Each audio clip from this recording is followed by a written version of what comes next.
अस्सलाम वालेकुम दोस्तों अज की ये वीडियो है एक्सट्रा जुडिशल किलिंग या मावराए अदालत कतल के बारे पाकिस्तान के बड़ी कामन टर्म है एक्सट्रा जुडिशल किलिंग। बलोचिस्तान का इस्लामाबाद के एहतजाज चल रहा है बलोचों का कि पाकिस्तान के बलोचिस्तान के रियासती अदारे एक्सट्रा जुडिशल किलिंग करते हैं या कुछ लोग ने जिन्हों का नाम सामने आउंदियां ज़हन दे विच एक्सट्रा जुडिशल किलिंग या मावराए अदालत कतल आउंदा है, जिमें किराओनवार, नकीबुल्ला महसूद, आबद बक्सर या साहिवाल इंसीडेंट। या इस तो अलावा भी कुछ लोग ने जिन्हों का नाम लिया या जे वकूआं का नाम लिया बंदे के ज़हन दे विच आउंदा है कि एक्सट्रा जुडिशल किलिंग या मावराए अदालत। अज की वीडियो विच असीं वेखांगे कि एक्सट्रा जुडिशल किलिंग की हुंदी है, ये क्यों की जाती है, किन्ना लोगों की की जाती है, इस्लाम ते कानून दे विच इहदी की हसीयत है। सब तो पहलों कि एक्सट्रा जुडिशल किलिंग हुंदी की है। पाकिस्तान के कानून दे विच शामिल है कि कोई भी मुलजम जो पुलिस या अदारा फड़दा है उन्हें 24 घंटिया के विच अदालत दे विच पेश करना हुंदा है। लेकिन एक असी बड़ी कामन FIR वेने कि फलाने मुलजम को पुलिस रिकवरियां नहीं लैके जा रही सी, लेकिन वो साथियों ने छुड़वाने वास्ते फायरिंग की जिहदे मुलजम की हलाकत हो गई।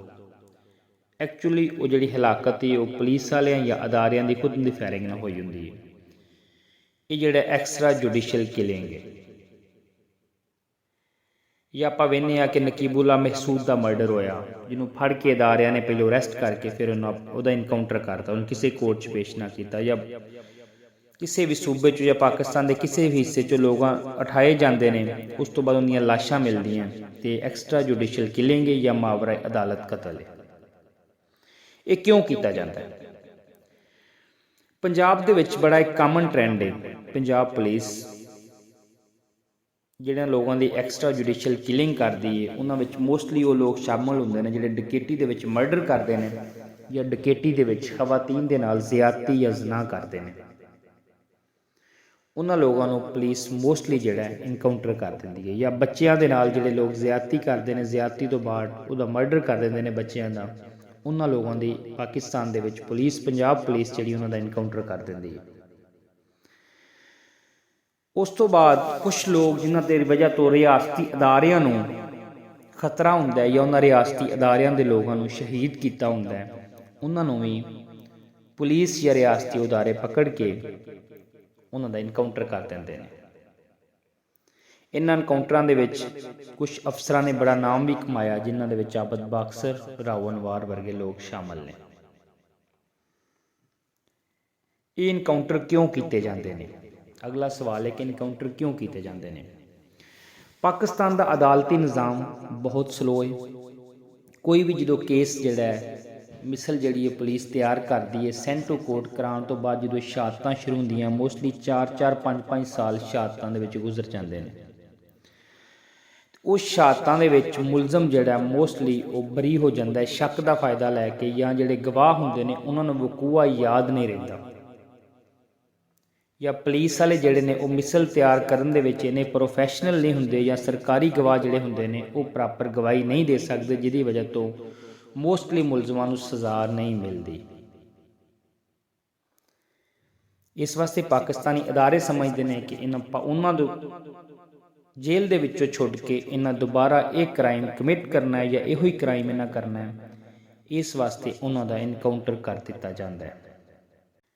इस्लाम दे विच इहदे बारे की हुक्म है? दीन दे विच कैदियां दे हकूक ने, ते ये जिहड़े कैदी फड़िया हुंदा जिहड़ा किसी भी अदारे की तहवील च जेल च या फड़िया होया किसी भी अदारे ने साफ ज़ारे उन्हां हकूकां ते पूरा उतरदा है।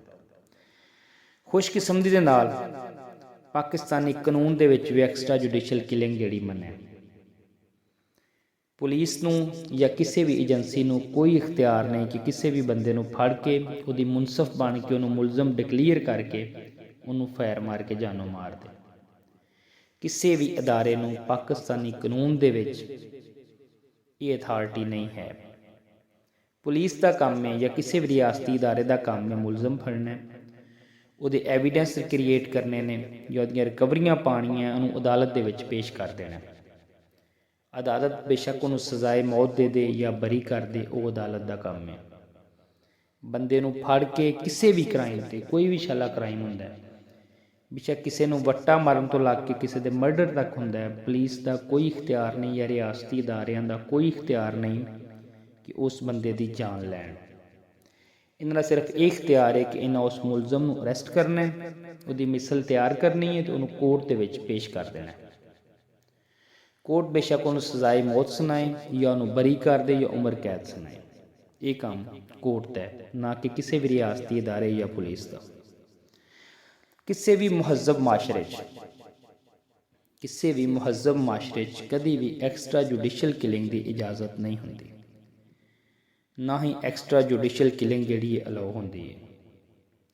ਇਸ ਵਾਸਤੇ ਪਾਕਿਸਤਾਨ ਦੇ ਵਿੱਚ ਵੀ ਐਕਸਟਰਾ ਜੁਡੀਸ਼ੀਅਲ ਕਿਲਿੰਗ ਜਾਂ ਮਾਵਰਾਏ ਅਦਾਲਤ ਕਤਲ ਜਿਹੜਾ ਇਹਨੂੰ ਖਤਮ ਹੋਣਾ ਚਾਹੀਦਾ। ਜਿਹੜਾ ਵੀ ਬੰਦਾ ਜਿਹਨੇ ਵੀ ਜੋ ਵੀ ਜੁਰਮ ਕਮਿਟ ਕੀਤਾ ਹੈ, ਉਹਨੂੰ ਪੁਲਿਸ ਨੂੰ ਅਤੇ ਰਿਆਸਤੀ ਅਦਾਰਿਆਂ ਨੂੰ ਫੜ ਕੇ ਕੋਰਟ ਦੇ ਵਿੱਚ ਪੇਸ਼ ਕਰਨਾ ਚਾਹੀਦਾ ਤਾਂ ਕਿ ਕੋਰਟ ਸਜ਼ਾ ਦੇ।